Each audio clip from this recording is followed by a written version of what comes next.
This is day 23 in the life of a college student. Sa day 22, marami tayong ginawa. Masyadong tight yung schedule natin nung day 22 kahapon, di ba? Pero today is parang opposite day. Dahil hindi kagaya kahapon na 3 classroom at 3 bagong teachers yung nakilala natin. Ngayon, isa lang. Minor subject tungkol sa Filipino language or discourse, kung ano man. Hindi ko na-memorize yung pangalan ng class dahil mahaba. Sobrang haba. O ito na, tricycle ride natin. Tingnan mo, ang ganda nga ng view. Kaso, yung amoy, napakaganda ng view. Talagang nakaka-amaze. Pero sa tingin mo, yung naaamoy mo iba. Iba dun sa nakikita mo na mukhang sariwang hangin dahil sa palayan.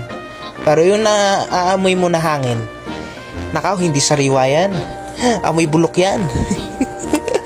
Wala ka naman marereklamo dahil hindi naman sa atin ng kalsada. Yan o, may close-up shot pa yan. Hindi tayo makapagreklamo, hindi naman sa atin yung kalsada, di ba? O, eto na. Yung cafe na hindi binibisita. Nakaw, wala kang pera, huwag kang bibisita dyan. Tara na, mag-DT na tayo. Papasok ng school. Syempre, lalakarin natin mula gate ng school papunta sa classroom natin. Kasi, hindi naman tayo sa gate magkaklase, di ba? Malamang hanapin natin yung classroom natin. At dahil nga na new subjects tayo today, hindi natin alam kung saan yung classroom. So, maghihintay muna tayo ng class. At saka magsabi kung saan yung classrooms ng classes natin today. Of course, maghihintay tayo. There was maraming waiting na involved. Yung pasensya ko ginawang kandila na naiwang bukas magdamag. Ang daming paghintay na ginawa dyan, di ko alam kung paano kung hindi nakatulog. Talagang dapat mahaba ang pasensya pag nakaabot ka na ng kolehiya. Kolehiya o college, di ko alam, basta Tagalog. Nagtatagalog ako ngayon dahil Tagalog ang subject natin. Sandali, papakita ko sa iyo ang aming bagong classroom para sa new minor subject na na-unlock natin today. Parang video game nga lang. Oh, eto na yung classroom natin. Walang aircon pero hindi ka naman maiinitan gawa ng may open windows at saka more than 4 electric fans, ceiling fans. More on discussion tayo today dahil first day natin. Sa discussion, nagsulat ako ng notes. Para nga naman, kahit malimutan ko, meron akong notes para maalala. O, diba? Tagalog na Tagalog. Magkaka-nosebleed ako sa sobrang lalim ng mga salita na sinasabi ni sir.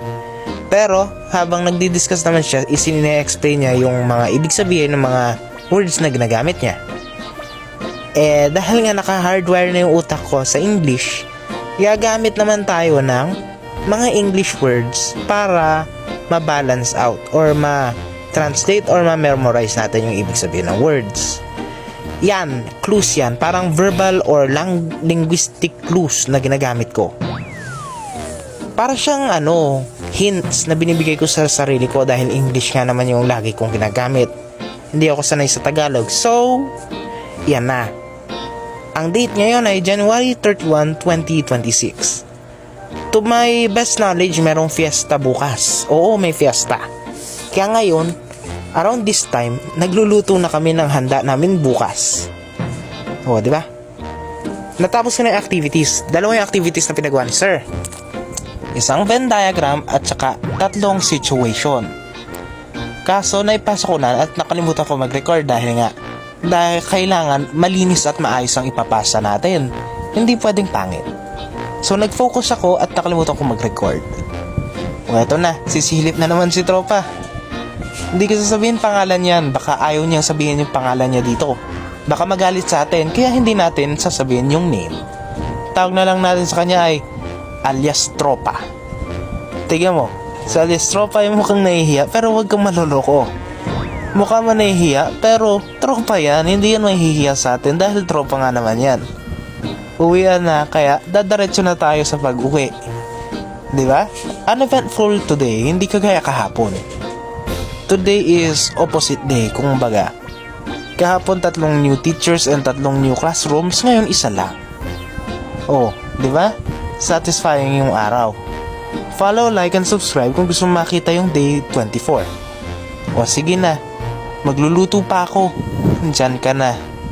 Goodbye.